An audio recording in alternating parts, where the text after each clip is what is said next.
This canyon wall carried my tune. The only one to hear my song are the coyotes and the wolves. But if I drink enough of this flask, I can hear them sing your song too. Hi, this is Robert Ian Carton with this Bluff Creek project, and we've been doing some interviews over this. So far, it's been kind of the first interviews we've done started. We had a great time of this so far. It's been great. We've been here for about a week and a half. What you guys say, about a week and a half? Yes. Oh, yeah. You had to say guys. Oh, sorry. No, I mean everybody. We haven't said we have special guests in here yet, so we're just like getting all ready for it. Yeah, it's great to be back at Louse Camp. It's been 2 years for me. Yeah. And this is one of our longest visits here for some time. I can tell by your beard. It's you haven't shaved in a while, which is good. Well, we have two guests with Aleks Petakov. Did I say that right? Yes, Aleks Petakov. That's Aleks, all sorry. good. No worries. But actually, your name's a lot longer. I was trying to shorten That's fine. It's going to be too complicated if it's the full name. And we have also Jonathan Easley. You said that correctly, yes. Yes, but what's the other name? Jonathan Susquire. Oh yeah, that was the Facebook alias I used to have, but I changed that recently, so you can find me as Jonathan Easley on Facebook now. I'm just old school about it. So we're lucky to have you guys. I know you guys have a busy day. You have a whole bunch of stuff lined up, and you're kind of part of the reason why we were here, because you guys wanted to go check out a few interesting places around here, and we had nothing but time on our hands, so we thought it'd be great to see you guys again and then talk about it. I have to say this because it's been about a month now. I went up to the Freeman site, and Jonathan gave me a nice little tour. And I've never been there before. I've heard stories and everything. I read the book by his son wrote. Yeah, Michael Freeman wrote the Freeman Bigfoot Files, and everything that Paul Freeman did is compiled into one nice book, and it's a really good book to have. Yeah, I have it an ebook, so I studied up while I was there trying to figure out. Well, if I don't know what to ask, how can I ask a decent question? So that was great. Easley did a whole video on it and where matching up landscapes and where it would have been. And you walked me through it step by step. I thought it was pretty cool. And I feel honored. He goes, "What do you think, Robert?" So yeah, that was appreciate that. Get Robert's opinion on that one. Of course, yeah. And I think you also asked me, is it harder to get to that one or the other one? Or somebody asked me that. I think I asked you the difference between coming up here to Bluff Creek and getting to the Freeman film site, which... How was it? My answer was, you mean we park here and we walk over there? Yeah. Yeah, and I was surprised. I expected, like here, we have to work a little harder to get there. I kind of expected that. When you told me that was it, I'm like, are you pulling my leg? Because we're here. I can even go use the bathroom right there, so it was pretty cool. Yeah, you just walk up and it's right there, right at the trailhead pretty much. It surprises everybody that goes there. It does. It surprised me indeed, which is kind of cool. So Aleks, you want to start out? Tell a little bit about yourself. Yeah, sure. I'm a filmmaker, kind of cryptozoology enthusiast and investigator, and do a lot of video work, documentaries. So my last time up here at Bluff Creek was in about 3 years ago. Okay. I came up. That's when I first met you and Rowdy and the whole crew, and Jonathan as well. And we've stayed in contact with both of you guys, which has been awesome. So I'd always wanted to come back, just to swim at the watering hole at Louse Camp. That's the only reason I wanted to come back. No, just kidding. Oh yeah, it's a big reason. It's a big reason. We pulled Aleks out of the pool to come talk to us too, but you were in there for a very long time. I was in there for a long time. I very reluctantly came out to do this. So no, I'm just kidding. But yeah, I wanted to come back. Obviously, I've had a chance to travel to a lot of different places in the U.S. and in North America, Sasquatch-related stuff, and this whole area, Bluff Creek, just always stuck out to me. And this is very cool to be back here again after a few years. And last year we were following the fire situation pretty closely, which was scary to hear. I was talking to Kip. I even did a live stream show with Kip, asking him all about the fire situation, what was going on, and we even saw, as we were at the Patterson site the other day, how close fire had gotten to the site, right behind some of the trees and things that would have been in the original film. There was a little bit of streak of looks like fire almost coming to the ground level there. So it's very dramatic to see the difference. As Jonathan and I were commenting, even just driving from the cell site to Laos camp, you see the amount of devastation. It almost looks like you're in autumn, the way it looked. We kept describing it that way. So, but other than that, it's been incredible to be back here, and I've got a few projects I'm working on related to this area. And we went on an incredible excursion with kind of a Fellowship of the Lord of the Rings-esque adventure between the two ends of the Go Road, and we can talk about that more. But that was quite an awesome experience. We saw strange glowing orbs and mystery smells, and we can get into that and explain. But it's been a wonderful trip so far. Oh, good. And you brought Gollum with you. Yes, we had Gollum. Yeah. Daisy was Frodo. We had to carry her a few times at the end of the hike there. So kind of tag team that. I'll get you there, Frodo, kind of thing. So it was the Fellowship of the Seven. Yes. Yeah. Instead of the 9, I got that wrong from step out of the car. I apologize for that. But it was a great hike being up there. Yeah. First time for most of us. Yeah. But beautiful country, even with the recent fire damage. Incredible views, and they're very historical, even spiritual place for a lot of people. Oh, yeah. So it was a great experience. We can hammer on that a little bit. Let's get a quick introduction for Jonathan. Jonathan. I'm Jonathan Easley, YouTube channel Western Bigfoot Exploration. I make videos of my Bigfoot adventures and try to get all the information to people that I gather out here from others, and try to put them into a nice cinematic video for everybody. And I don't know if you noticed it in his sexy voice or not, but he actually sings the song for In the Field. You're a musician. The In the Field episodes of the Bluff Creek Project podcast have one of my songs on the intro. Yeah, what's it titled? That one's called Backpackers Night. Cool. And it's just about somebody settling down at camp and listening to everything around them. I made the mistake once. It says, hey, can we add some coyote calls to that? And he says, Robert, listen to it. There's coyote calls in it. It's already there. Yeah, lots of animals in it, actually. It's kind of a cool song. But it's good. So let's talk about why you guys were here. Sure. I love to hear about that, because when you guys asked me to participate, I was excited. It's like, love to see you guys. And when you talked about that little adventure you're talking about, I go, well, it's been a long time since I did that. Yeah. And I'm glad I did it. There's 3 old people in the group, and well, actually, Rowdy would qualify by age old person, but he was with you guys and Glenn going all the way out the end of Fish, and we interviewed Glenn earlier today, so he talked about that a little bit as well. But tell us why you were here. Sure. So Jonathan and I had been talking for a while, and he comes to Bluff Creek every year, and I, of course, wanted to return, and I had a couple ideas for projects I would have liked to have done. So I do a lot of video work with small town monsters. In my previous trip here in 2021, we did a video called Bigfoot at Bluff Creek, which talked all about the history of the area. It was kind of an adventure with a bunch of us, and we had interviewed you and Kip and Rowdy, and talked about what the Bluff Creek what the Bluff Creek Project did, and kind of visiting the film site and really encapsulating a week-long trip to the infamous, or famous rather, perhaps infamous to some, Bluff Creek region, right? Yeah. So I wanted to create kind of a follow-up video to that, and just to, again, be able to return to such a beautiful place that really stuck out in my mind. And one thing that had fascinated me last time, and it was sort of in a funny way, was as we drove up from Willow Creek, we're suddenly on this paved road in the middle of nowhere, and I was, oh man, I'm disappointed. I thought this was this really remote wilderness region. Why are we on a paved, well-maintained road? I was very let down at first. See, I didn't know the story of the Go Road. And through the course of that first trip, we went to the end of the Go Road, where you just come out to end of pavement, feels like you're at the end of the earth kind of thing, surrounded by this wilderness. And in that time, I sort of did a little bit of reading on the Go Road and found out what had happened and how it was supposed to link up Gasky and Orleans, and was almost nearly completed, and then stopped with that 5 or so mile valley in between the two ends of the pavement. And I thought, wow, an abandoned highway in the middle of Bigfoot country. That is quite a story.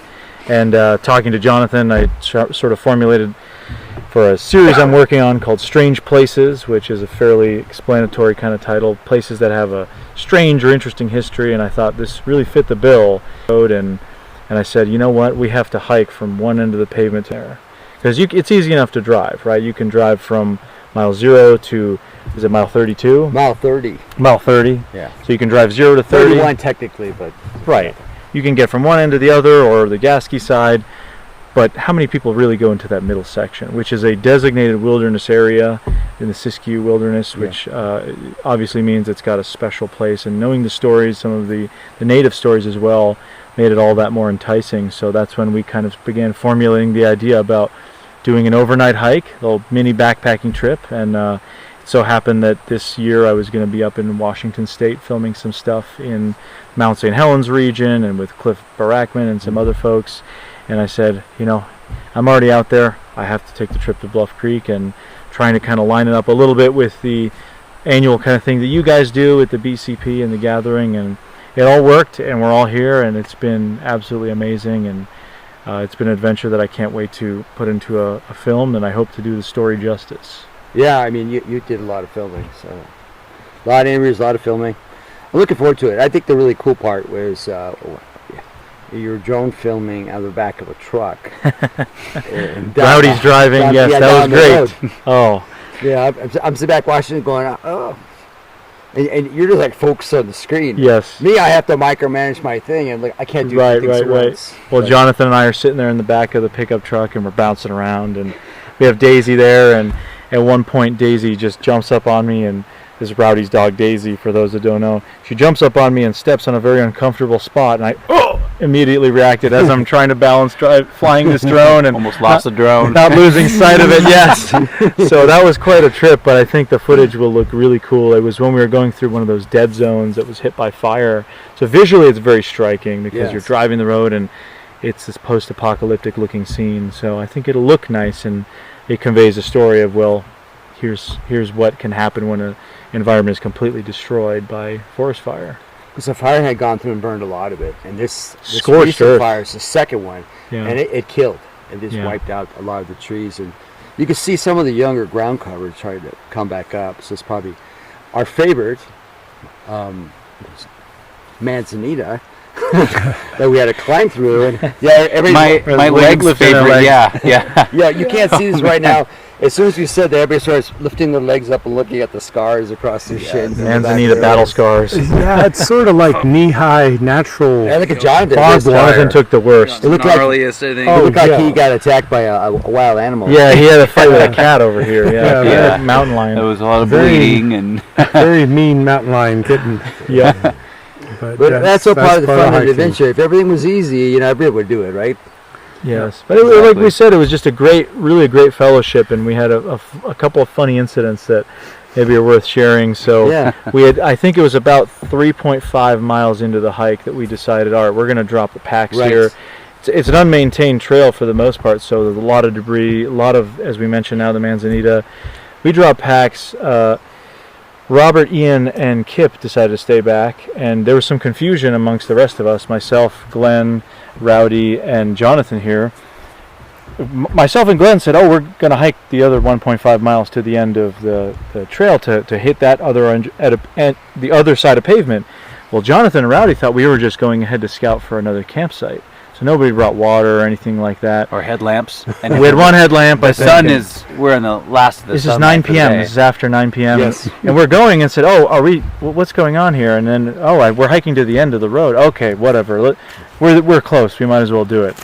It should have been around 1.5 miles, but it was a little more than that. And we had, every time we'd get to a corner, false hope. Oh, look, there it is. Oh, no, that's just a smoothed out area of rock. And it kept going. And then we get to the end.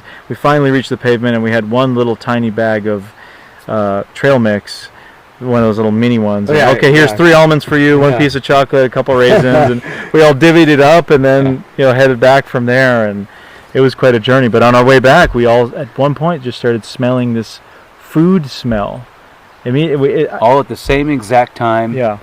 Same spot. And, some people interpret it as like fried chicken cooking. Boiled peanuts, like just cooking food. We were pulling plants, from around us, trying to smell and see if it was that. But it was some of the best cooked food I've smelt in a long time. And we were very hungry, obviously. This is in the middle of an absolute wilderness that doesn't have a trail through it. There's no food truck at the end of the road there. They did park out the other end there. Yeah. And we smelt it all at the same time, and then we smelt it a little bit down the trail, like maybe 100 feet down again, and we all stopped and smelled and investigated, and it was just one of the strangest things to encounter.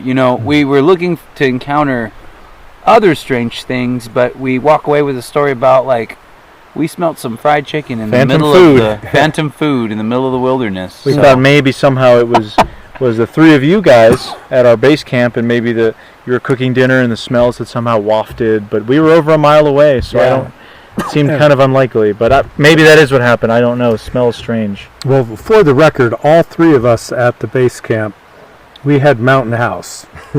Instant. You just add boiling water, stir, and wait, and it doesn't carry.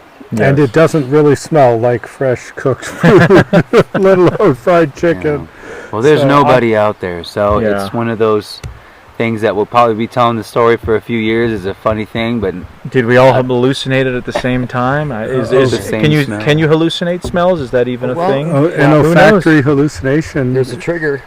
Can be a sign of stroke, I believe. All four of us had a stroke. I doubt it. But it's just one of those things that you find fascinating. Who knows? It could have just been something in the valley that happened to smell very good, and we all interpreted it as differently. Something as we were starving. We were hungry, so. Could also been those missing hikers. Yes. Yeah. Let's not talk about that. Eternally cooking in the valley. I met the Sasquatches and missing hikers. And it was great since we forgot our headlamps. It was kind of like one of those neat surprises that you don't expect, because we started off, kind of worried and going, well, we have our phones, but you know what? The moon was out, and we just kind of let the moonlight pave the way. It was actually better with the moonlight than it was with the one headlamp that I think Alex brought us. So we hiked all the way back to camp from the opposite end of the go road with just the moonlight, and it was a neat experience, because you look down into the valley and you had this fog, this marine layer crawling into the valleys through the mountains, and the moon would illuminate it, so it would light up like brighter than anything out there. And that, walking on the trail, was just a great amazing experience. I think we were stopping every 10 seconds to take photos, and Rowdy with his photos as well, and we were all just amazed by it. So that was quite an experience. And then we make it back to camp, ravenous, setting up our tents, quickly cooking up food, and then we had a mystery light experience. That's the mystery light experience. We will have to share. Well, just a recap real quick. Everybody set their packs down, and when we left, you had Robert and Ian in kind of close proximity to each other, and then you had Kip a little bit on the trail, cowboy camp. Everyone looked like they were cowboy camping, and that's when we made our food, and we're almost headed off to bed. When you want to fill that one in with? Yeah, I'm just kind of standing there. We had a couple thermals, and we decided we're so tired at this point. We're like, oh, let's just do some lazy squatching, if you want to call it that. Just scan with the thermals around, and I notice towards the top of the trail, kind of goes up a little bit and goes to the left and goes up around this bend. There's this light, and I swear it looked like somebody holding a light, but then I see a light shining through the trees, and I'm like, is somebody up there? And we immediately start commenting. Rowdy sees it, Jonathan sees it. We're saying, no, it's the way that the moonlight struck, and we're having this debate. Oh my gosh, could this have been somebody that we saw earlier leaving the trail, coming back? We're thinking, is it an axe murder? I mean, you know how your mind kind of runs with it, but we were very confused. And I think it got to a point where we were all just so tired that we stopped caring and said, well, if somebody comes through to try to kill us tonight, so be it. We're going to be sound asleep and smell like chicken. Yeah. So yeah, that's kind of that. And we wake up in the morning and we're talking to Kip. Yeah, man, we saw this strange light last night. We don't know what it was. And he says, oh, that's where Ian was camping up there. And we all kind of looked at each other like, oh my gosh, are you kidding me? And as they said that, here comes Ian coming from exactly where we saw the light, walking over. And we're like, oh man. Okay. We had just assumed he was in the pile of bodies that were laying there cowboy camping with Robert and Kip, that everyone was just kind of there. So we had no idea he was up there. And it just was a kind of a funny incident. Obviously, one of those things where you find the resolution to the anomalous thing you've seen, which is what we want. Yes. But it makes for a humorous story. Mystery light solved. Yes. And what were you doing, Ian? I just went right around the corner and found an actual level campsite to set up on, but it was just out of view of the main camp. But also just as pretty an area, and you could see my headlamp from there. Mystery solved. But hey, here at the Bluff Creek Project, we actually tell you these results. Yes. Yes. Yeah. If we were on television, we would have ended the segment with the mystery of the lights. No explanation needed. Yes. Yeah. And we'll move on to the next subject just like that. Yep. So, what was your expectations of this I had trip? no Jonathan, what expectations. was your It was kind of like it was and you know, that's kind of one of the great things, getting into something that you don't know what you're getting into. You know, it's not the first time I've done that, and sometimes it doesn't end well. But all of us were going, everyone we were going with is heavily experienced in, you know, backpacking. And we knew that all we knew was it's a old Jeep trail, highly unmaintained. It hasn't been maintained for, decades, probably. Wow. Yeah. And I knew it was roughly just over 5 miles. And I prepared for that, an overnight. And, you know, it's you know, the story of this entire thing, it's kind of neat because I was trying to tell a coworker what I'm doing, and I couldn't help but start the story. Well, it's like, you know, with the whole Native American lore to it. It's a very important place to them, and that kind of tells the story of the Go Road. The story of the Go Road. It's kind of very important to the local natives here, and it's also kind of a important story to modern society, I think. And I think it's one that should be told. It's a kind of a compromise and maybe a fight for what belongs to who and what's important to who, and respect of religious rights and things like that. And it's really neat, and that was all kind of incorporated into this hike. You know, me personally, mentally, was thinking about all that stuff while I was hiking it. But yeah, very rugged, and it was just one of those great adventures that you're never going to forget for the rest of your life. Yeah, I haven't done a good hike in a while because of the hip operation stuff, and I'm usually that guy that says, we're almost there, just around the corner. So now I'm kind of in the back, pulling up the rear, and are we there yet? Are we there yet? I had to go over and say, hey, are we on the right trail?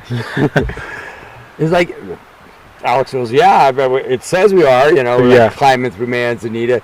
Well, there's a road, and then Ian kept saying, well, look, there's a road cut. Right. Somewhere hidden under the Manzanita, there is a road. Yeah, there's a big difference between hiking like a trail in the Sierras, where, you know, lots of people hike it, like the Pacific Crest Trail or something like that, and something that's unexplored, that you can't even find anybody that's hiked it end to end. I mean, that was a huge challenge for us, trying to find someone either online somewhere or through a mutual connection that knows the terrain and has hiked it before. It was very difficult, and I don't really think we found almost anyone that's two different sections from two different places, right? And it was probably a couple years ago. Yeah, it was probably more than a couple years. Yeah. I went almost all the way from the bottom part of the campground all the way up to past the peak there and made a left. And I was real short, almost there. And then the other time was through a BFR expedition from the other side, and we overlapped it. But I haven't started, gone all the way to the end and came back. And that's, you guys have done that. Yeah. And you guys, so now you have bragging rights for that. And now I can say, I know about 4 guys who did that. Well, we tried originally, we were thought about, okay, maybe we try to get somebody to drive us in from the Gasky side of the Go Road, stop at the pavement, hike all the way to the other side, have somebody pick us up on the Orleans side of the Go Road. But it seemed more practical to do it this way. We had a whole crew with us and everything. And as Jonathan said, there's very few people online that do this. I mean, even some of the popular hiking apps that are very well used, there's one person that posted photos and a review of it. I could find blog articles from a decade ago that mentioned about it. I was just a week prior to being there. hiking that, I was up in Washington State near Mount St. Helens and was hiking a trail to a fairly rugged area, but that trail was one that you could ride bikes on. It's so well maintained and groomed and barely had a grade of higher than 13% going up. Very easy. I thought it was, comparatively to some of even the stuff I do out east, trails that go straight up a granite mountain, I thought it was very easy, whereas this hike that we did was definitely more challenging because of all that debris, the ups and the downs, and knowing that it's in a designated wilderness area. My previous experience is in designated wilderness area tells me they're very bare bones. There's no mechanized vehicles allowed, anything of that sort. So they are truly intended to be a wilderness area. So I knew it was not going to be easy, and I had spent many months looking on Google Earth, and it's deceptive when you're on Google Earth. You're not going to get that same feeling no matter how long you look at it. So I think what surprised me the most was probably just the amount of fire damage in some of those areas. But either way, it's a beautiful and rugged wilderness, and I'm glad we did it. And our plan is, once we leave here in Bluff Creek, we are actually going to go drive the other side of the Go Road from the Gasky side all the way to where we made it out that night, and have a sort of be able to document then both sides of the Go Road, because I feel that's the only way to tell the full story of the Go Road is the Gasky side and the Orleans side. So, well, question for you. Are you going to get out of your vehicles and walk it a little bit? I've seen enough of that yes, trail. Yeah, I think my legs have seen enough of that trail. We had our fair share. We'll enjoy it from the pavement on that side. I think you guys told us that. You got, part of me was feeling bad I didn't go with you guys, but the other parts of me saying, Robert, you made the right choice. And you guys said you made the right choice. It was worse than what you went through to get to here, and you guys dropped the packs, which means now you're a lot lighter. Yes. And so it made a big difference. Well, that's good to know. So if anybody has any questions about that, at least now I know.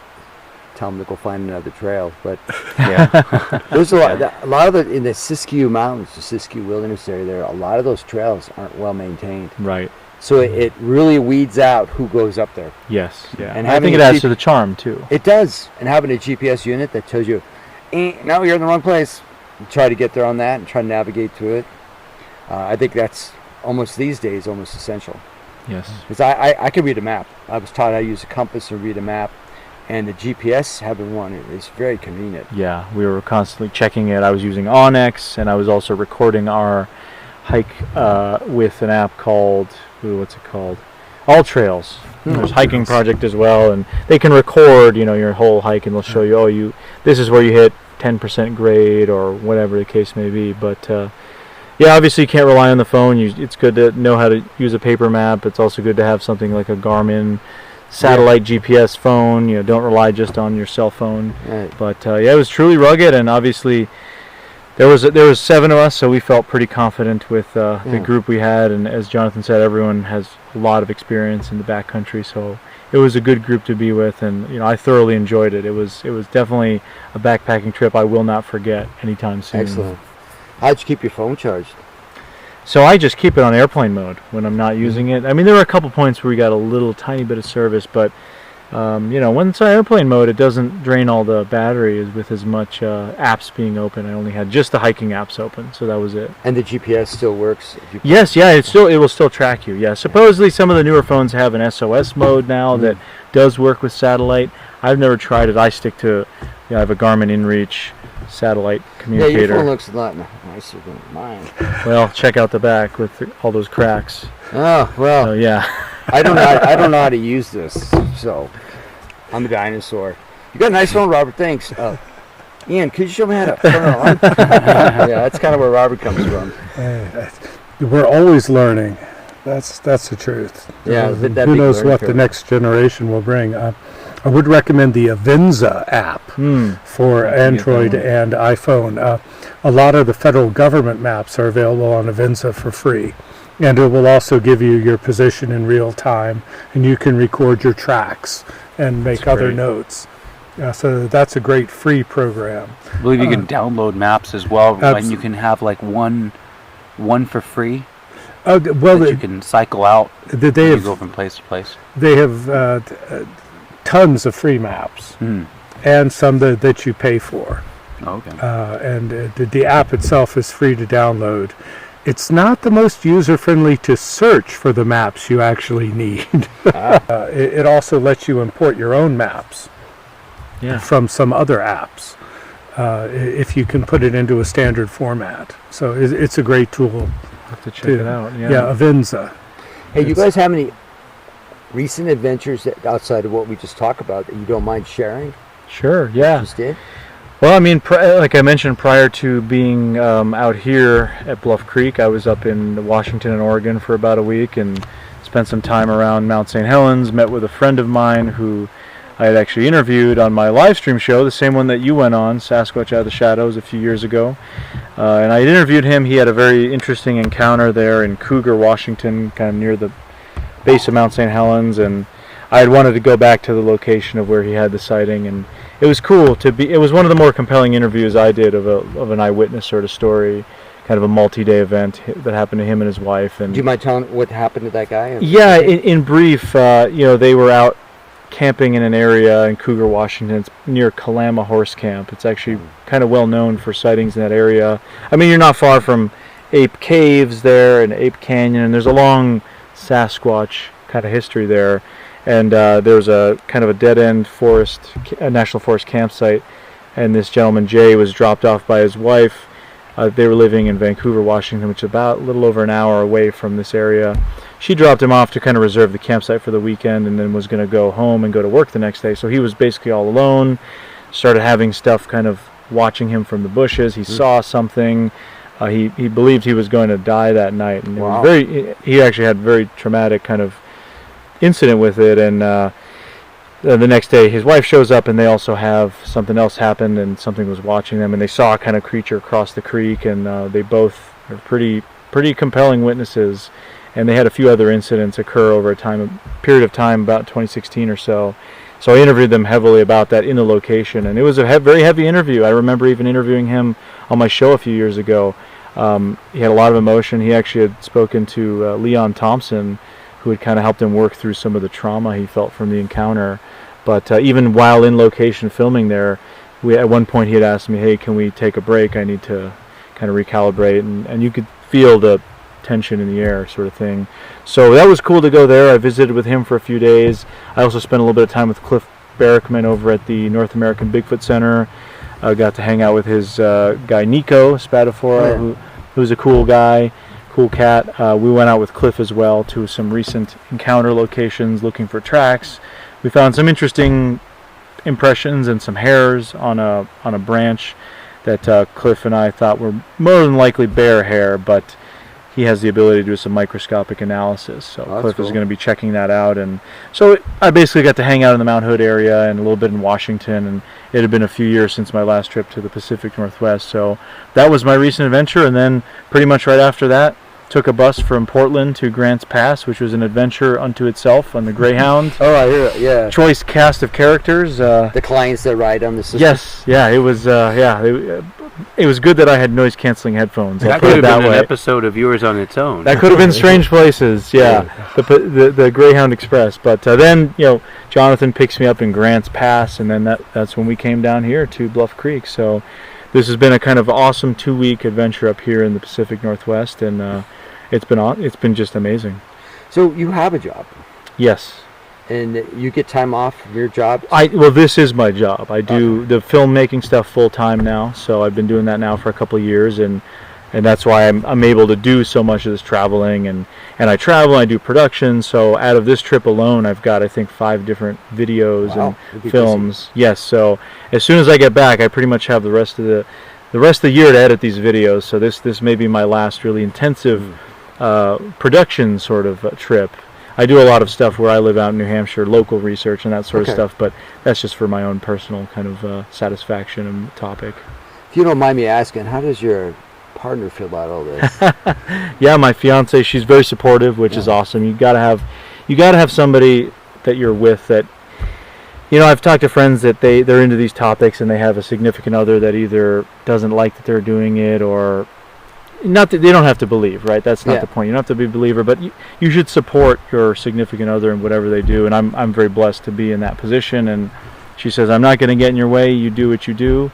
And at the end of the day, she gets to come on some of the adventures as well. She's been to Alaska with me and some of the other places. So that's been great. And, I think that's, like I said, just important to have somebody that, like Jonathan and I have talked about, just doesn't shun it or doesn't prevent you from doing it, because that can then lead to a lot of other problems if you're not letting your significant other be involved in what they want to do. Bigfooting and all this stuff, I don't think it's a harmful hobby. You come back scraped up and sleep deprived. That's for sure. The way to feel alive, though, for sure. Okay, yeah. Well, I have to say this. I started doing this is like when I if I go on and speak on an engagement, I come back. I make sure I divvy up my profits to my wife. That seems to help a lot. It's like, oh, I sold this many books. Here you go. Put it in the account. And I just keep notes of it and stuff. How about you? My last trip was the one that I was out with you with on the Freeman site. And, I had been there before, and it was kind of funny because I became intrigued about the Freeman film. I found out that Michael Freeman was coming out with a book, so I went online to see what the Freeman site looked like and couldn't find anything. Nobody goes there. The videos that there are from there are done at the trailhead by some people who simply walked up to it, turned around and came back and talked about it. I mean, so I thought it'd be really nice to, kind of showcase the second, in my opinion, the second greatest Bigfoot footage out there. Whether it's real or not, it's the second most famous. And so I went out there, and you walk up to the site, and it wasn't completely straightforward. Like you see the film site for what it is, but then where did he go after that? And there's other places in that footage where he kind of walked up trail. So our goal was to figure it out, myself and a gentleman named Mike Casey, and we started to draw it out, measure it out, and just get a good understanding of what happened that day when Paul Freeman went up there and filmed this Bigfoot walking across the hillside there. So we did that, and I made a nice video of it. I put it up on YouTube, and it got great comments. I was actually very surprised by the amount of positivity on it. Usually you make Bigfoot videos, positive comments are like slim to none. You talk to a lot of people and they like them, but every negative Nancy out there feels they need to leave their 2 cents on there. This video actually got a lot of great commentary, and I was happy that I was able to go to that film site and show everybody, the different vantage points and where Paul Freeman walked and our, theory on what happened that day. And, it was a really neat thing to do. And I went up for a follow-up, and I met you there. Mm-hmm. So we had the Bluff Creek Project guy, representative, there at the Freeman site. So, I hope the Bluff Creek, I hope the Patterson Gimlin film site doesn't feel like you were cheating on them. Neglected. Well, I cleaned off the scent of that site, so... Okay, good. You better have.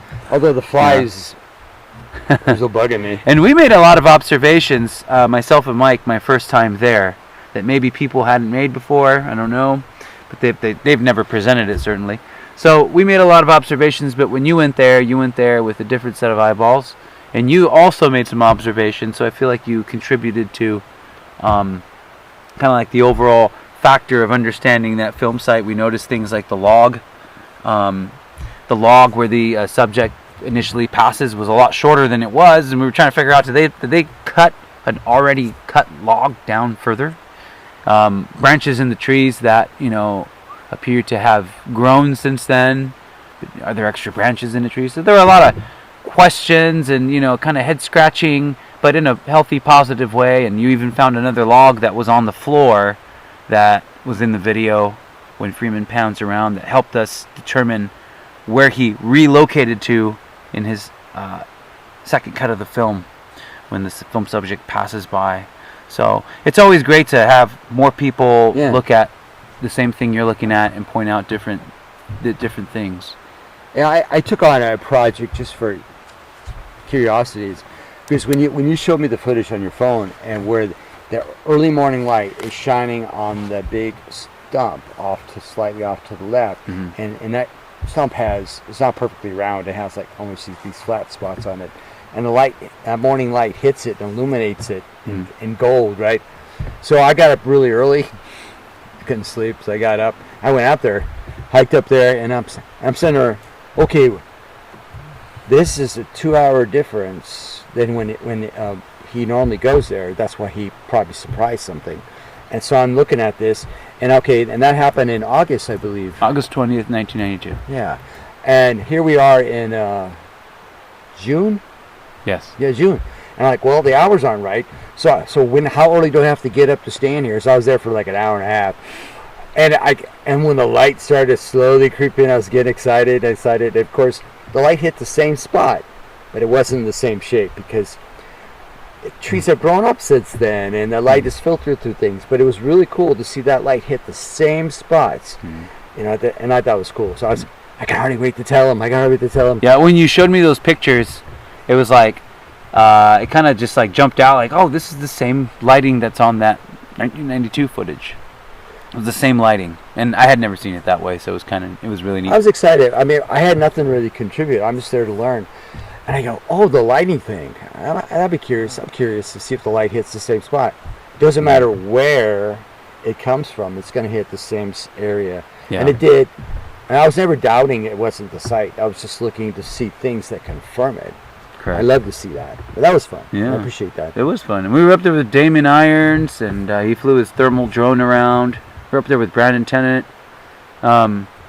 They stayed a few extra days, and they had some pretty wild stories to tell. Oh yeah. Apparently after we left, they had some things go down. But yeah, it's just really cool being up there. It's about 4 hours and a half from my house, so maybe it's a spot I'll go to a little bit more often. Nobody else. There's not a lot of people. I should say. No, I don't want to say nobody else, but there's not a lot of people that really go up there. Now there's going to be, but yeah. I don't know. Maybe. People be knocking at the door to get in and stuff. I saw that sign on the way up there. There was a sign that basically says, "Don't go past the sign." What's with that sign? Those signs on the side as you're driving up that road. So there's a really kind of I guess if you wanted to turn it into a mysterious place, it can be, but it's the Mill Creek watershed, and there's all these signs that say this is a boundary. Do not cross into this, and there are no roads in there. The only people that go in there are the people that need to, part of the Forest Service. And it's an entire section of this gigantic forest that's just completely isolated. If I was a Bigfoot, that'd be a great place to live. Absolutely no one's allowed to go in there. There's no hunting, no fishing, there's no hikers. Nothing goes in there. It's the Mill Creek watershed. It supplies all the water to the Tri-City area and Walla Walla. And right at the border is that road where Dedeck Springs is. And that's where the film site occurred. So, I mean, if you wanted to start piecing together kind of theories, it's like, well, these things can move into that watershed freely, never be seen. Maybe they come up for maybe a drink from the spring that's up there and go back. I don't know. But it's just kind of too convenient of an area for Bigfoot to live if there were one there. I mean, right? Yeah, what are the odds of somebody driving up there with a camera, finding footprints, walking up, and finding that, and then filming it? Yeah. Yeah, and it's right next to a dead zone. People always say, oh, how can these things live up here without being seen? Well, no one's allowed into that area. Absolutely no one. So no conspiracy theories, but there's a conspiracy there. Yeah, but there is. Yeah. So I thought that was fascinating. I enjoyed that. It's the first time I went up there, and when you were going to show it to us, but you said, no, I got to make sure Damon gets there. I'm like, oh. But I had a nice journey, too, because on the way up there, I was with Scott and Thomas, and we're following up, and we stopped up at a place that this gentleman who does the artwork for the Grateful Dead covers. I got to meet up with him and see his ranch. It was great hospitality. His statues, and he's an artist. And after that, we went to this little, you probably know the name of that little tavern that has some of the footprints up there. It has one that, there's 6 in there. One of them is of Patty, and the rest are from Freeman collection. And one of those was one of 3 that, I'm trying to think of the guy's names.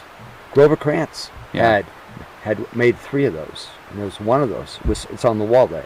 And it has a hole drilled through it. It's screwed in, and I got a chance to see that one. That was cool. And then we showed up. We just barely beat you there. You guys showed up like about 15 minutes out. No, we stopped and ate breakfast in Walla Walla. But okay. I also had to Damon had never been up there, and he drives a very large RV that I told him it would be fine getting up there, and kind of guided him in. That was cool. I enjoyed that. Well, now, any last words? Oh, you have last questions for them before I ask some last No, words? I guess just remind all the listeners how to find your work on social media or YouTube. Western Bigfoot Exploration on YouTube. You can also find that on Instagram, and I post to both of those. That's Jonathan Easley's.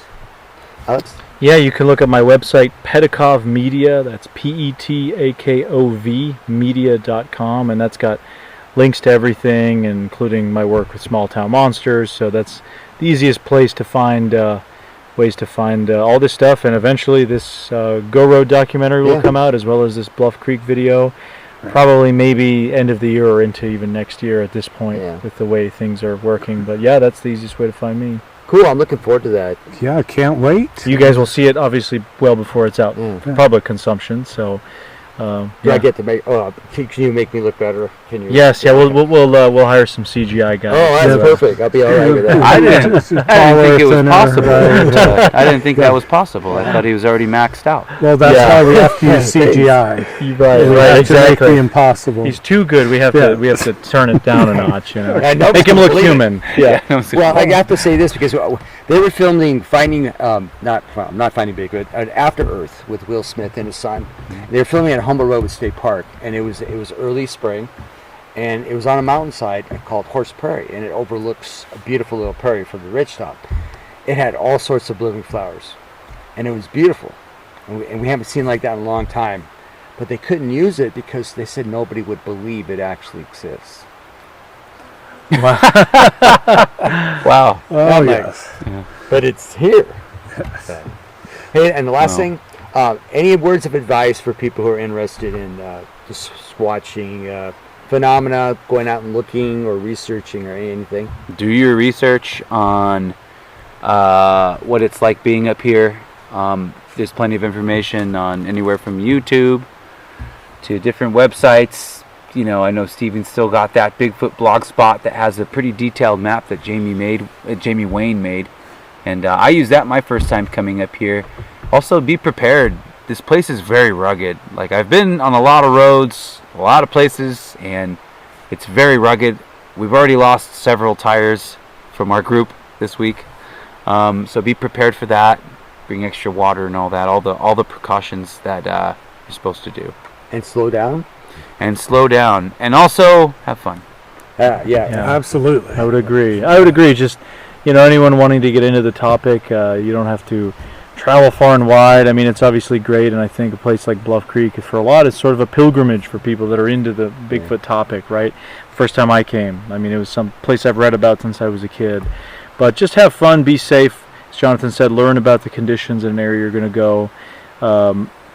And you don't have high expectations. Just go out there, be analytical. Not everything you hear is Bigfoot. In fact, probably most of it is not.